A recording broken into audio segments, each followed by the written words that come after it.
روزے کی حالت میں اگر قے ہو جائے تو اس سے روزہ ٹوٹتا ہے یا نہیں ٹوٹتا؟ چونکہ اس حوالے سے بہت سارے لوگ پریشان رہتے ہیں، اور لا علمی کی بنا پر بہت سارے لوگوں کو جو ہے قے اگر ہو جاتی ہے اور قے ہونے کی وجہ سے ان کا روزہ نہیں ٹوٹتا ہے، پھر بھی وہ جو ہے کھانا پینا شروع کر دیتے ہیں، اور بہت سارے لوگ ایسے بھی ہیں کہ قے کی وجہ سے روزہ ٹوٹ جاتا ہے، پھر بھی وہ دن بھر جو ہے بھوکے پیاس سے اپنے آپ کو رکھتے ہیں، یعنی وہ یہ تصور کرتے ہیں کہ ہم روزے کی حالت میں ہیں۔ تو انشاءاللہ آج میں کلیئر کروں گا کہ کس صورت میں جو ہے روزہ ٹوٹ جاتا ہے جب قے ہو جائے تب، اور کس صورت میں روزہ نہیں ٹوٹتا ہے۔ آج ہم یہی بات کریں گے۔ تو سب سے پہلے تو ہم جو ہے قے کی دو صورت بناتے ہیں، یعنی قے ہونے کی دو صورت۔ ایک تو یہ کہ قے ہوئی، الٹی ہوئی، اور جسے الٹی ہوئی اس نے جو ہے جان بوجھ کر کے قے کیا۔ کیا ہے؟ جان بوجھ کر کے قے کیا۔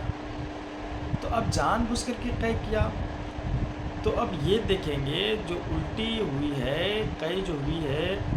وہ منہ بھر ہے یا نہیں ہے۔ اب جان بوجھ کر سے یہ آپ سمجھ لیں کہ کوئی ایسا اسباب اس نے پیدا کیا جس سے الٹی ہو جائے، یا انگلی کو اپنے منہ میں جو ہے روزہ ہے، روزہ رہنا اسے یاد بھی ہے، پھر بھی اپنے منہ میں جو ہے انگلی داخل کیا، یا کوئی ایسا اسباب وہ پیدا کرے جس سے الٹی ہو جائے، تو یہ جان بوجھ کر ہے۔ تو اگر پہلی صورت یہ کہ اس نے جان بوجھ کر کے الٹی کیا، تو اگر منہ بھر کر قے ہوئی، اب منہ بھر سے مراد یہ سمجھ لیں کہ اگر روکنا چاہے تو وہ جو ہے نہیں روک سکتا ہے نا۔ منہ بھر کر قے کی ایک صورت یہ بھی ہے کہ جو بلا تکلف جو ہے اتنی زیادہ الٹی ہوئی کہ بالکل جو ہے وہ روکنے کی کوشش بھی کرے گا تو پھر بھی نہیں روک پائے گا۔ تو یہ یاد رکھیں کہ اگر منہ بھر کر قے ہو تو اس سے روزہ ٹوٹ جائے گا۔ اگر وہ جان بوجھ کر کیا اور وہ جو ہے الٹی منہ بھر ہے تو اس سے روزہ ٹوٹ جائے گا، لیکن اگر منہ بھر نہیں ہے، ہلکی پھلکی ہے نا، تو اس صورت میں روزہ نہیں ٹوٹے گا، پہلی صورت۔ اور جو دوسری صورت ہے وہ ہے کہ جان بوجھ کر اس نے الٹی نہیں کیا، یعنی کوئی ایسے اسباب بھی اس نے پیدا نہیں کیے جس سے الٹی ہو جائے، یا انگلی وغیرہ بھی نہیں اپنے منہ میں داخل کیا جس سے الٹی ہو جائے، بلا تکلف یعنی بغیر کسی جو ہے اسباب پیدا کیے ہوئے ہی، ہے نا، طبیعت خراب ہوئی، بدہضمی وغیرہ کی وجہ سے وہ جو ہے قے کر دیا۔ تو اب اس کی بھی دو صورت بنتی ہے، ایک یہ کہ منہ بھر ہو یا منہ بھر سے کم ہو۔ تو اگر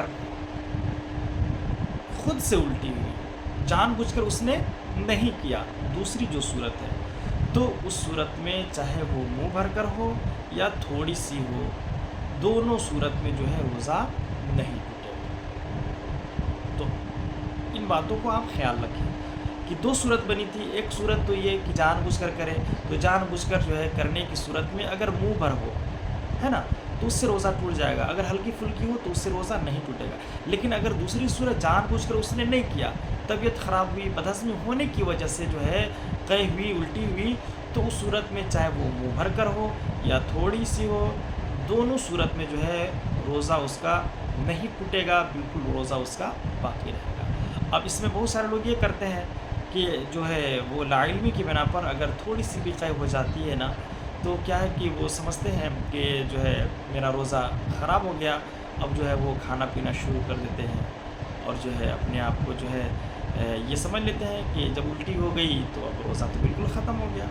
تو دوستو ایسا نہیں ہے، اس کی صورت بیان کی گئی ہے، اور صورت میں نے بیان کر دیا کہ اس کی دو صورت بنتی ہے۔ اگر جان بوجھ کر آپ نے کیا ہے، اب جان بوجھ کر میں بھی اگر منہ بھر ہے تب تو روزہ ٹوٹے گا، اگر منہ بھر کر نہیں ہے تو روزہ نہیں ٹوٹے گا۔ اسی طرح سے دوسری صورت کہ خود سے الٹی ہوئی، تو اب اس میں یہ نہیں دیکھا جائے گا کہ کم ہے یا زیادہ ہے، کم بھی ہو تب بھی، زیادہ ہو تب بھی، اس صورت میں روزہ نہیں ٹوٹے گا، آپ اپنے روزے کو جو ہے مکمل کر سکتے ہیں۔ اسی وجہ سے جو ہے علماء نے فرمایا ہے کہ روزے کی حالت میں منہ میں تنکے وغیرہ ڈالنا یا اور بھی غیر ضروری چیزوں کو ڈالنا جو ہے کراہت ہے، مکروہ ہے، شریعت میں اس چیز کو ناپسند کی گئی ہے۔ اس وجہ سے کہ ہو سکتا ہے کہ وہ حلق کے اندر چلا جائے، اس کی وجہ سے پلٹی وغیرہ ہو جائے، الٹی وغیرہ ہو جائے، ہے نا۔ تو یہ کیا ہے کہ جو ہے قے ہونے کے اسباب اس نے پیدا کیا ہے، تو اسی وجہ سے ان ساری چیزوں سے دور رکھا گیا کہ جب آپ روزے کی حالت میں ہیں تو جو ہے غیر ضروری چیزوں کو اپنے منہ میں ہرگز داخل